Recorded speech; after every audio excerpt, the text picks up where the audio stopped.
this is Liz from People I Think Are Cool, a bi-weekly podcast where I interview my favorite creatives from across the globe. If you're looking for a dose of creative inspiration, then go to peopleithinkarecool.com or subscribe to People I Think Are Cool on iTunes and Stitcher. You like film, from cult to classic, from blockbuster to B-movies. And there just isn't that one place with all the fan fervor and passion that's covering the kind of mad, diverse brilliance that you love. Well, that's where you're wrong. AfterMovieDiner.com is that fan-built movie nirvana just for you, featuring the sweet, sweet writings of the wife dork herself. AfterMovieDiner.com. Go there. Be the best you can be.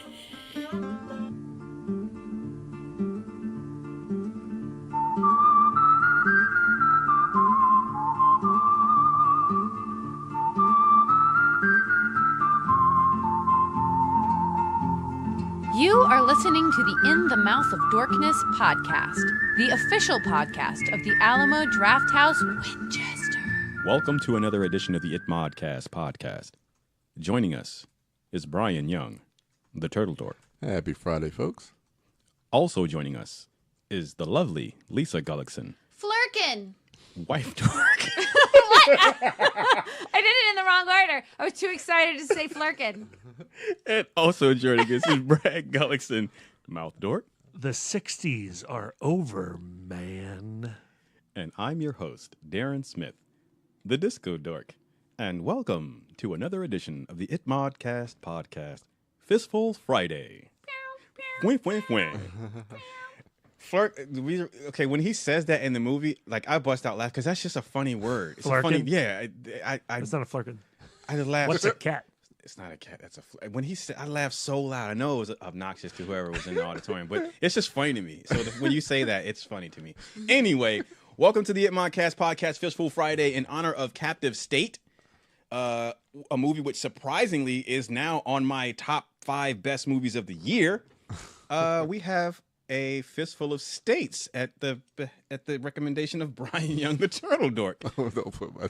Yeah, so because this me. was your pick, it's only right that we give you the first go. You're number 5, and you're Fistful of States. I'm still working on this. So I have one right now. So I'm this is a fistful, not a pinky full. No, I know. Don't worry. I'm gonna come up with something. Oh, okay. So my first is San Andreas. You mean your only is San Andreas? Yeah.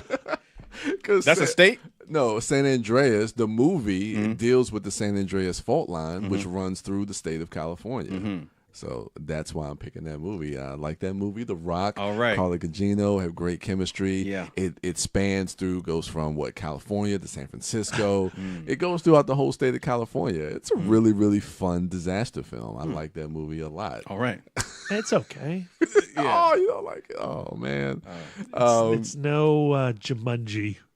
Jumanji is good. I do like Jumanji. I miss Faster Rock. Yeah, I do too. But Hobbs and Shaw, I finally saw the trailer to that. That's nuts. Yeah, I'm looking forward to that a lot. It was funny. It's funny you mentioned that because I was actually thinking about that trailer and I was singing the song while I was cleaning my house today. Why You can't should have been thinking we about your damn rest? fistful. Yeah, I was cleaning. San I did. Andreas. I came up with San Andreas. Right now. All right, No, Lisa, I came up with that when I was at home. wife dork.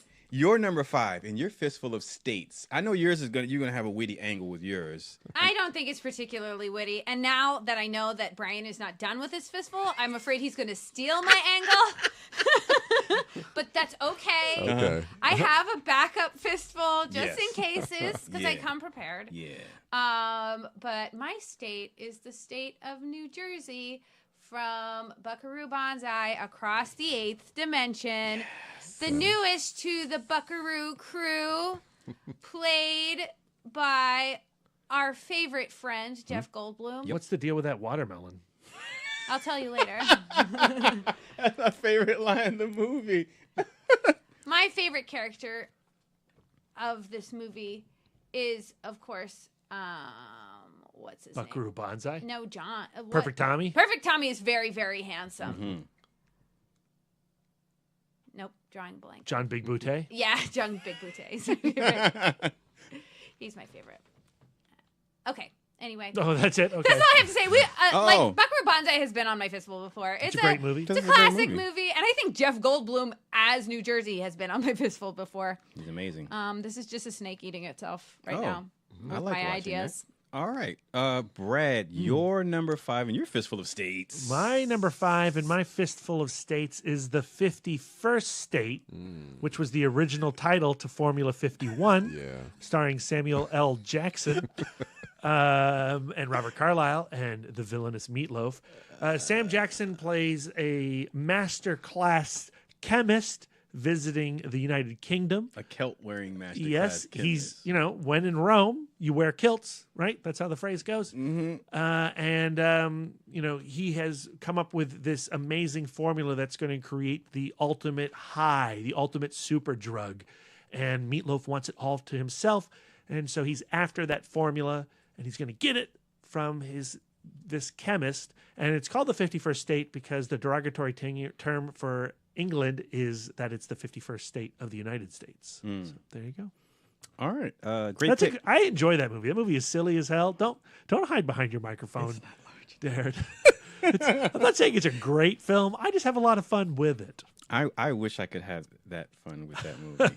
I genuinely do. Well, let you borrow the Blu-ray. All right. My number 5 in my Fistful of States is the state of California as lensed through the eyes of Michael Mann. He has filmed many of movies there. Heat, Collateral. For him, he likes to lens it in such a way where one could easily consider it another character in the film. And I like the way directors do that and that's actually a spoiler. My Fistful is they're all states, but they're all tied to particular directors who showcase these states in their own unique ways.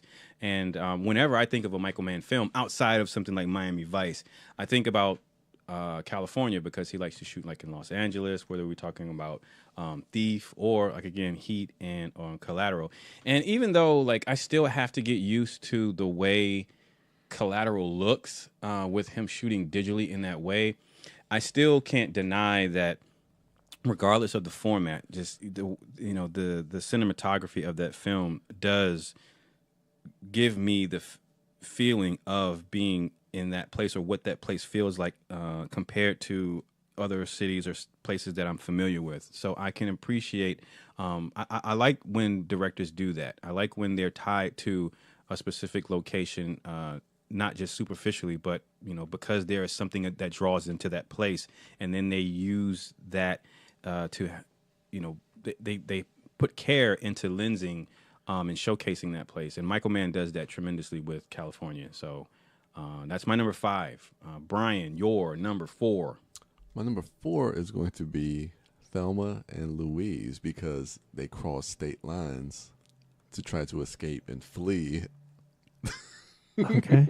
Don't dislocate your shoulder reaching that RB. I'm just saying. I haven't seen that movie in forever. Forever. I love that movie. That's that Ridley or Tony Scott? Ridley Scott. Ridley Okay. Scott. Yeah, I love that movie. Ridley Scott directed that, and I mean, yeah, I can't actually remember the state. Maybe in Texas, Oklahoma.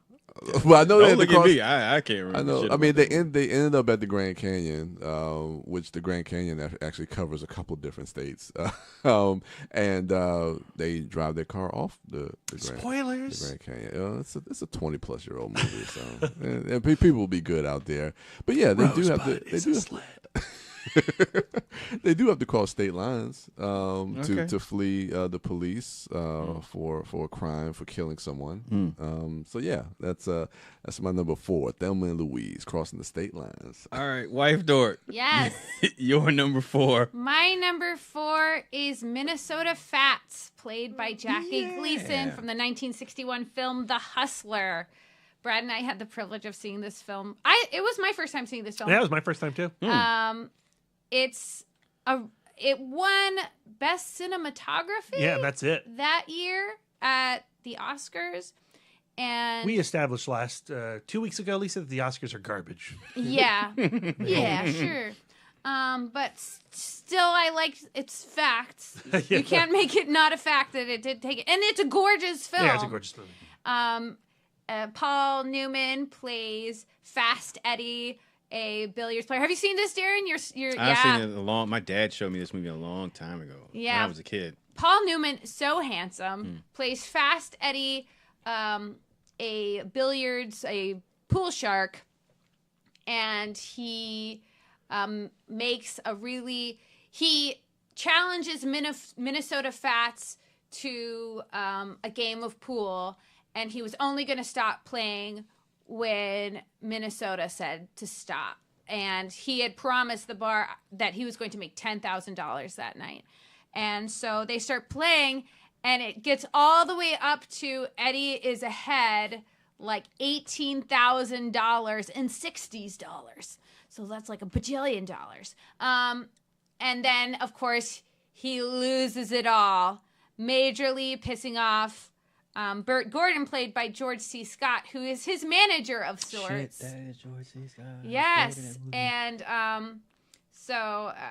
it also stars Piper Laurie, who plays this kind of down on her luck woman who lives with her alcoholic father, and she falls for Eddie, but she also doesn't trust him, and he eventually convinces her to go on the road with him, and shit goes sideways. I'm not going to spoil this movie from 1961. I don't care. It's a great movie. Didn't Tom Cruise do like a remake of this? A sequel, and Paul Newman reappeared as Fast Eddie. Color of Money, Color of Money, by Martin Scorsese. That's right. I haven't seen that.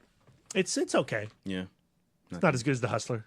Hustler's great. All right, great pick. Thank I you. need to rewatch that. Like I said, I haven't seen that since I was a kid. It was shown to us by a friend of the show, Lisa Bell Roden. All right. I almost forgot to mention that. Hi, Muse Girl.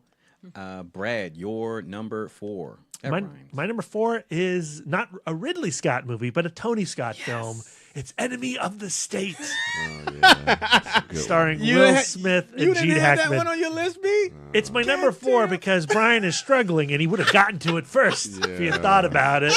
So I'm taking it, sir. It's basically Tony Scott taking all the seriousness of Francis Ford Coppola's The Conversation and turning it into an action film.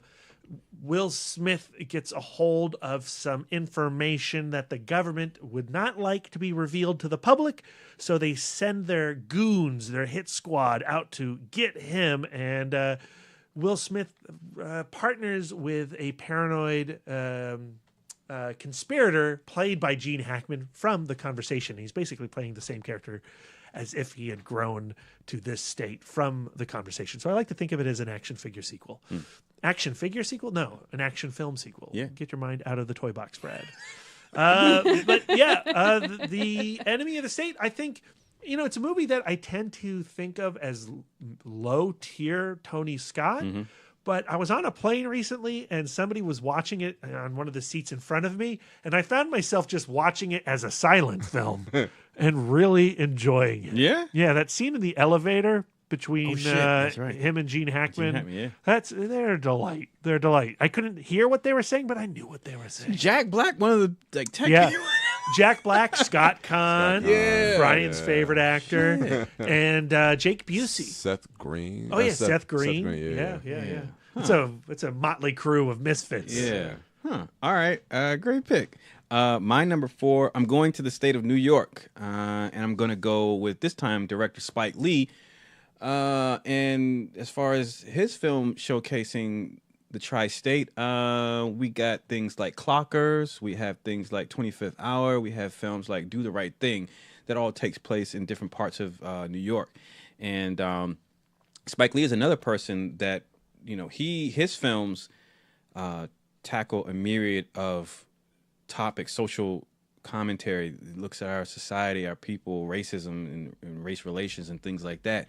But a lot of his films, a couple of his films take place, and he views these topics through the people in New York.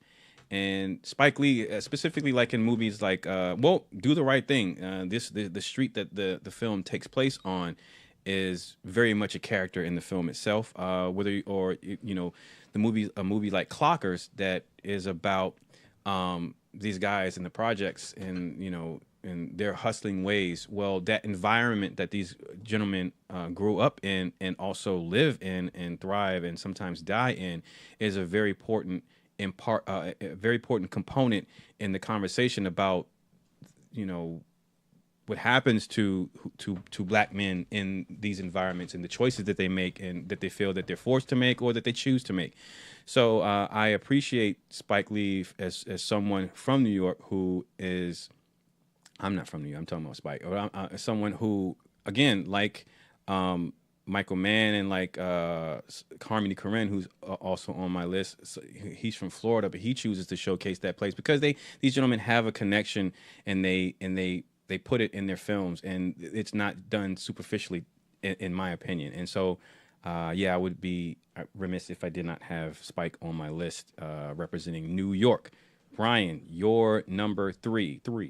I said it 3 times. I know. I got somebody. Okay, I'm gonna continue with the state line.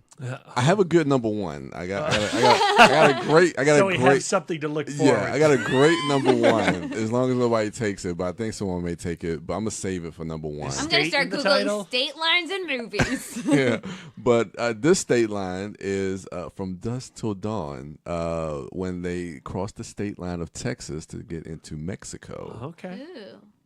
Texas. Okay. What number are we on? That's 3. That's his number 3. That's From his Dusk Till number Dawn, 3. I'm looking forward to rewatching that. It's been a while. It's time for me to revisit. Is that a still awesome screening? That Yeah, should be a 90, still 96. awesome screen. 96. Yeah, it came out in 96. Yeah, it's very awesome. Yeah. So yeah, the Gecko brothers, if I'm not Yes, mistaken. that's correct. Yeah, Sounds like somebody needs to revisit it. Damn, B. Yeah, but I love this movie. It was once one of my favorite films of all times, in my top 10, but fell out of there. But it was one of my favorite Rodriguez movies. The Gecko brothers, of course, George Clooney. This was at the time when he was a staple on ER. He was kind of known for playing the doctor on ER, so this was kind of like a change of pace and something different for the way people saw him. And I think that was one of the things that attracted him to that role. And of course, Quentin Tarantino, written by him and co-starring him as well. He's an okay actor, but I think their chemistry together as brothers is really, really good. Harvey Keitel, who has probably one of the best lines in the movie. Juliette Lewis is great. This is a fun movie. I love From Dusk You Till mean where Dawn. he's a servant of God? Yeah. I love that. I love that line. All right. Wife Dork, your number 3. My number 3 is Nathan Arizona Jr. from Raising Arizona, Coen Brothers, 1987. This film is so great. Yeah. Nicolas Cage as Hy McDonough and Holly Hunter as Ed. Such an adorable couple in this movie as they steal a baby. I feel like if I get in the right state of mind, I can say baby like Holly. Baby. Steal me a baby. Pretty good. Thanks. In my head it sounds perfect, but like I know that's like I have bone conduction and stuff. Baby. This is one of those movies that just kind of walks the line of I just dropped my phone. Walks the line of slapstick comedy and just straight up humor. There's just babies, wonderful props for comedy. Also, amazing performances. John Goodman, William Forsythe, Frances McDormand as Dot. Yeah. The Coen brothers are masters of the caper. I love this film. I got to see it on the big screen at the Alamo Drafthouse. Thank you, Alamo. That's right. I think it was a quote along. Yeah, we had the comb. We had the woodpecker tattoo that Yes, H.I. has. Yes. Yeah, so thank you for that, Alamo. This is a great film. I love this movie. Baby. They had more than they can handle. Yeah, great pick, Wife Dork. I need to see that again. I need to revisit that again. Brad, your number 3. For my number 3, I'm picking a comedy that I have not seen in a very long time. It came out in the year 2000. It's written and directed by David Mamet, who you don't normally think of as a comedy director.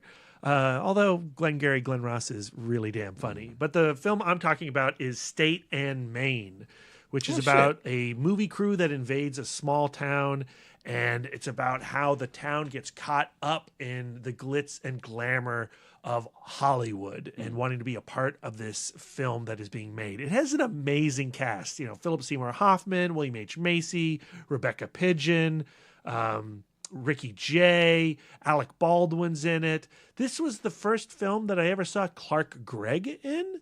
Oh, shit. And he's fantastic in the movie. Yeah, so I don't know. I think this is one where I was trying to figure out, what are the other like state movies? And my memory of it is very fond, which is why it gets my number 3 spot. Yeah. But I haven't watched it probably in 15 years. So I'm gonna check that out. Okay. Maybe it's still awesome. I gotta remember. All right. I got to see it for the first time. That's good. I liked it. Like I said, I think I do. I don't know. My number 3, I was going to do, since New York is also known as the tri-state, I was going to do 3 New York picks, but I have so many other states that I kind of want to, I don't want to sound showcasing them. So I'm going to go, my number 3, I'm going to go with Boston, Massachusetts. Wait, that's not That's a state. a That's a city. city. All right. You know what? I'm going to go back to my initial number 3. I'm going back to New York. That's New York as lens through the eye of Jen Jarmusch and Ghost Dog. That's a weird New York. That's a weird New York, but I love the way that New York looks through the eyes of Ghost Dog. With starring Forrest Whitaker as a urban assassin who lives by the Bushido Code and the art of war, the teachings of Sun Tzu, and a whole bunch of other crazy shit. That movie is nuts. It's weird. It's weird, but I like it. Admittedly, I haven't seen it in a while, but I vividly remember, at the very least, the images of Ghost Dog being on the rooftops practicing, and the pigeons and the rooftops of New York, to me, at this point, have become iconic because they've been showcased in so many different ways in different films and television shows. And the piece that is up there, and a lot of times that is what I associate with the rooftops of New York. When characters are up there, they're being reflective, they're either seeking solitude, and they're wishing they were in a different place, or they're appreciating where they are. They're appreciating their love for that particular city. And I think that in this film, when Ghost Dog is on the rooftops and he's practicing, and those birds and those pigeons up there, I don't know, I find that imagery sublime. And that's just a cool ass movie. You know, the direction is really good. The performance of Forrest Whitaker, that quiet, solemn power that he has, and his, just the way that he lives those codes and how that translates to his actions in that film. I really enjoy. I need to get that movie on Blu-ray. That scene when he's walking down the street and fucking RZA walks up to him and they fucking greet each other. It's just so dope, man. And RZA, that's Wu-Tang. Wu-Tang is New York, so that's another nod to the tri-state that he puts in there without being explicit, but at the same time, it's just great. Another potential for still awesome.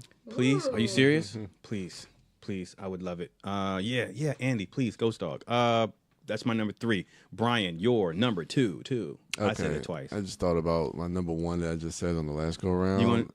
I mean, I like the pick, but it's cities, but cities are in states. Yeah. All right, so I'll keep my number 1. I could have kept Boston. Yeah, you could. Boston. Dude, our rules are pretty loosey-goosey, guys. You can make anything work. All right, I'll keep that one there. So my number 2, though, is The Descendants with George Clooney. Takes place in Hawaii. Hawaii plays a pretty prominent It's part. a state. Yeah, Hawaii's a state. Yes, it Yes, is, Brian. yeah. Don't make that face. Okay, I'm okay. old school, man. She's not lying, Worse. Brian. My brain is sorry, but yeah, no, but I love this. I love this movie. Yeah, Hawaii plays a big part in the film. Of course, they're trying to sell some land in the movie. That's a subplot. As part of the main plot, as far as like with George Clooney. His wife is in a coma, and he learns that she's had an affair with Matthew Lillard. No. And Matthew Lillard, Shaggy. Yep. Yeah. Oh Have you seen the movie? no. It's a great movie. It's You should good. Check it out. It's good. Sad. Yeah. But I love what I love about it is like you see Hawaii in all different aspects of it. Like you see the neighborhoods, you see like the city, you see the beaches. You don't just see like the tropical Hawaii. You get to see all aspects of like how The people, gross and covered in chickens Hawaii. Oh, yeah. Like everyday Hawaii. And I don't know. I enjoy seeing that aspect of that state because we see it every time we think of it in a certain type of way. But to see it in that through that eye, the way that What's your first image when you think of Hawaii? Like if I say Hawaii, volcano. The movie Volcano? No, or just a a volcano, like the islands.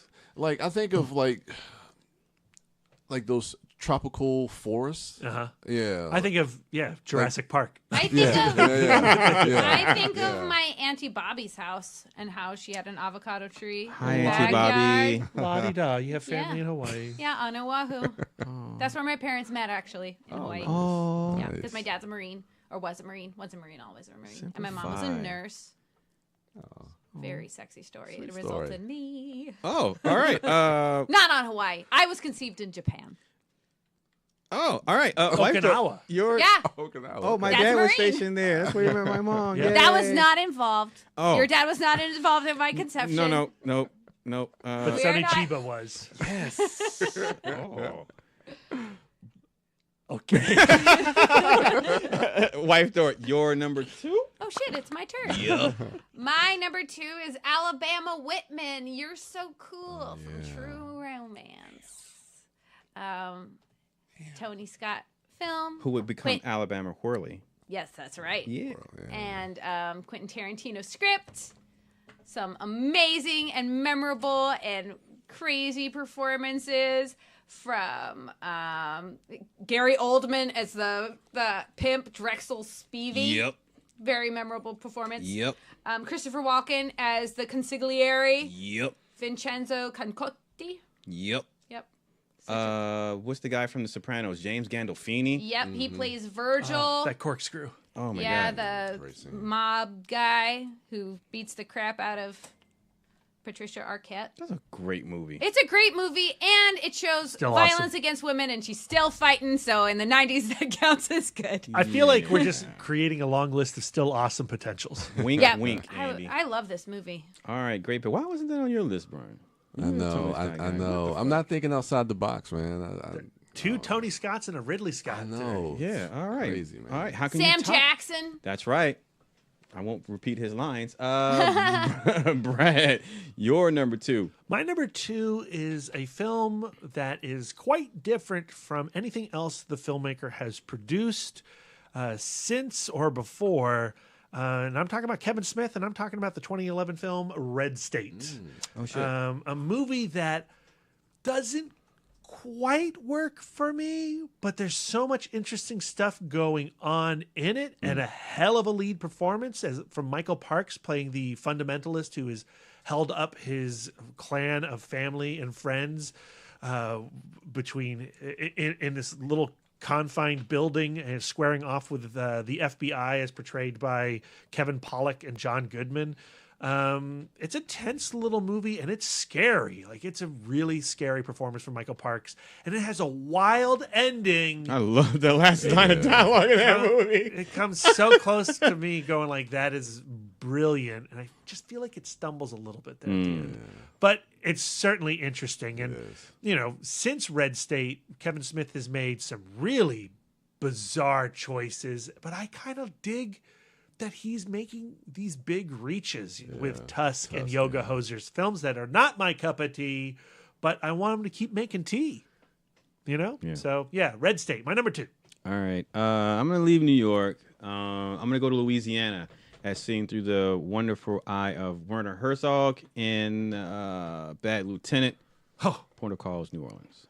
Yikes. One of my favorite Nick Cage performances. Sure. I love this movie. It's nuts. Nick Cage is nuts. It fits. The tone of this film fits his, full cageness. And, I really like this movie, especially comparing it to, as looking at it as a sequel to Bad Lieutenant starring Harvey Keitel, which that one I want to say takes place in New York. That one's directed by Abel Ferreira, who is another director. When I was going to do the tri-state with the 3 New York picks, Abel Ferrara's King of New York was one of those picks. Great pick. But he's someone else who uses the city of New York to great effect in all of his films. There's such a grit that's added to his films with New York as a backdrop. But I want to talk Werner Herzog because I love that guy and I love this film, and yeah, I love how it showcases New Orleans. This is after the Hurricane Katrina, if I'm not mistaken, and so. And I want to say not even within just the context of the movie, but I mean they didn't have to recreate. I mean they went down there and filmed like when it was not too long after that. So what you see is what it really looked like in Louisiana at that time, and I just appreciate that because it just adds authenticity to this movie. It grounds the movie because like I said, Nick Cage is he left Earth in this movie, and but to keep me invested, I appreciate. Werner Herzog shooting it there and me being able to connect at the very least to the people there, to what's going on, even if Cage is on another level, and all that is a testament to that location that is used in that film. So yeah, that's my number 2. Louisiana is seen through the eyes of Werner Herzog. Never smoke a man's lucky crack pipe. Never. Brian, you're number 1.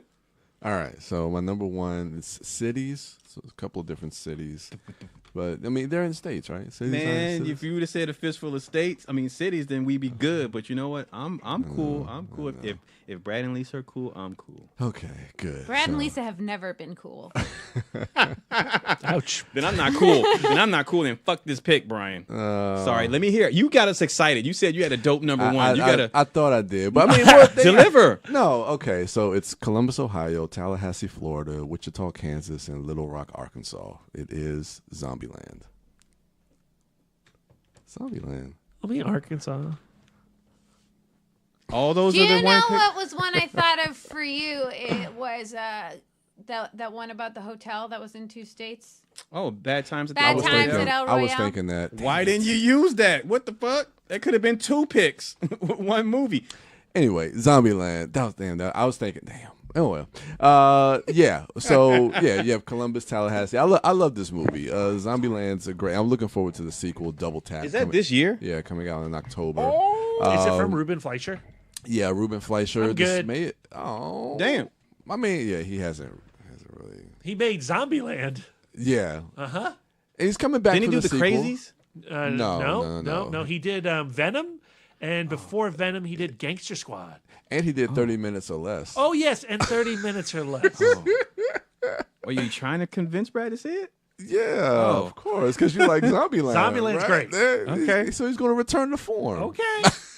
Damn. I hope so, because Zombieland was such a fresh of air, fresh. It was fresh. Fresh of breath air. It was. I would hate that right in the face of a fresh of breath air. Like, awful. I'm so off. I'm sorry. Yeah, no, but it was a breath of fresh air for I think the zombie genre. A great cameo. Should I spoil it? Yeah. Bill Murray. Great cameo. So looking forward to what they're going to do with the sequel with that. But I've never seen Zombieland. What the what? I don't think Lisa'd like it. Brad. Shame. Oh, is it V? Is it It's vomiting? not VF. No, Amber Heard. Oh yeah, Amber Heard is in that? Yep. yeah. She's 406. That's her name. That's her. That's Amber Heard. Yeah. Holy shit. Yeah, man. I gotta go back and rewatch that. Okay. I did, the second time I saw Captain Marvel, I did leave the theater before the last tag. Yeah, I thought Because about I that. I knew shit, what it that's was going to right. be, but at the same time I didn't like the sound. Oh, that's right. Yeah, with Goose. Yeah. I Okay. saw that. I Cats was are like, horrible creatures. Horrible creatures. Don't spoil it. And Flurkins. So are Don't Flurkins. spoil it. Yeah. Flurkins only slightly Can't believe less you're horrible. spoiling it on a fistful. Guys. Spoiling what? nothing. There you go. There you go. We can cut that part out, right, D? No. No? No. All right, that's my number one. All right, Brian. You could have used the Chris Rock political comedy Head of State. Head of State. I was thinking state of guys, it still might be on my list. Oh shit. Lisa, you're number one. Good old reliable Nathan. Detroit is a city. So my number one is Indiana Jones for Raiders of the Lost Ark, because that is the best Indiana Jones movie. That was a great pick. Thanks. I don't need to say anymore. Everybody's seen it. Yeah. Hopefully. Harrison Ford, Yep. so dreamy. Yep. He's got a whip. Yep. Karen Allen. Yeah. Amazing. The best. Yep. I want to be here when I grow up. Perfect film. One of those one of the few movies that are perfect. That is a perfect movie. Yes, great pick, Lisa. That one did not come up on. I did not think of that. So you're amazing. Thanks. Brad, top that shit. Altered States. Altered States is my number one. Yeah. It is a rather terrifying, creepy, uncomfortable film directed by Ken Russell. Yep.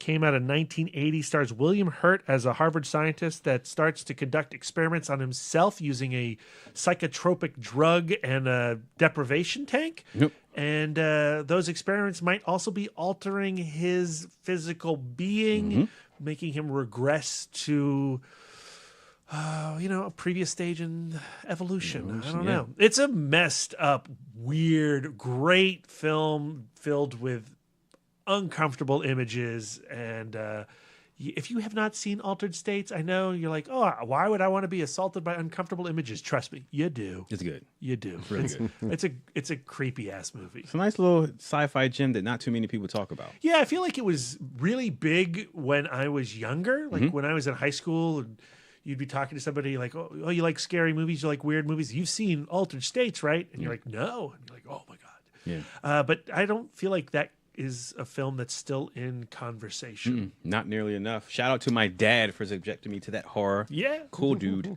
My mind always goes to that scene in the hallway. He's just going slamming into the walls, like going through different phases. Yeah, great pick. My number one, shout out to Moondog the Beach Bum, because it is Harmony Korine.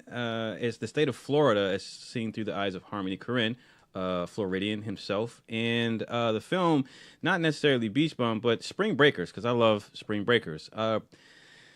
It's a testament. I want to give all the credit to not necessarily Harmony Korine, but his DP, Benoit Debby, because, with that film, the three girls in that film, or is it four?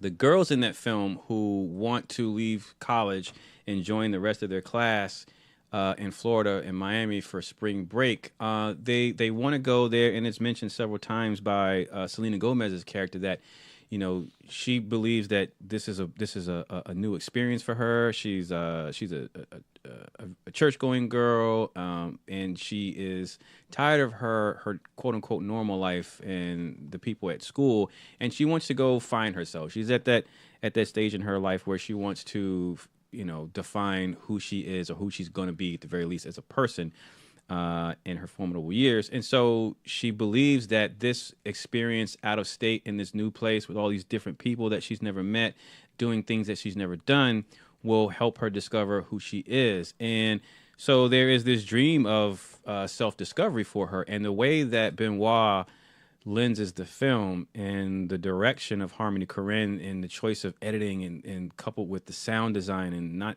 just but the music choices, which, the musical artists that are in the film, like Gucci Mane, he's from Florida. Sorry, he's not from Florida. He's from Atlanta. But the musical choices in the movie all feel like they have the essence of Florida. Like even James Franco's Alien, one of my favorite cinematic characters of all time, definitely my favorite Franco role. He was inspired by a Floridian rapper named Riff Raff. And there was some controversy about that, Riff Raff feeling like he didn't get any credit for that or any compensation. But I like the way that the movie looks and how they portray Florida, because like any place, like any state, there are some bad parts. There are some areas that, because I've been to Florida several times. I've been to different parts of Florida, and Harmony Korine, he paints that he creates the dream that the girls are hoping to live when they go down there. Like the way that movie looks, it's a very hyper realized dream. Like it's like a lucid dream. Like the way that movie, the imagery in that movie is cut together and how it's colored and things like that. Like at the very also like even at the very end of that film when the girls assault the mansion of Gucci's his house. And like just the way that is shot, like in slow motion, with the colors and the saturation, and some of the camera angles are upside down. It doesn't seem like real life. It doesn't seem real, and I feel like that speaks to just the idea of the girls going to this place and living a dream, which ultimately for some of them ends up being a nightmare. But I don't know. Like I appreciate the cinematography and how it relates to some thematic elements of that film, and I really love that movie. I'm due for a rewatch of that. Spring Break forever. James Franco's amazing. Oh yeah, so that's my number one, and my Fistful of States. Hit us up on social media and let us know what your top 5 states or state-related picks or cities because they're in states, or state lines, or just the continent of the U.S. because it has states in it, or whatever rules Brian would go by. At ItMyCast on Twitter, Instagram, and Facebook. You can follow that guy at the Turtle Dork on Twitter, at the Turtle Dork 1 on Instagram, and at Brian William Young on Facebook.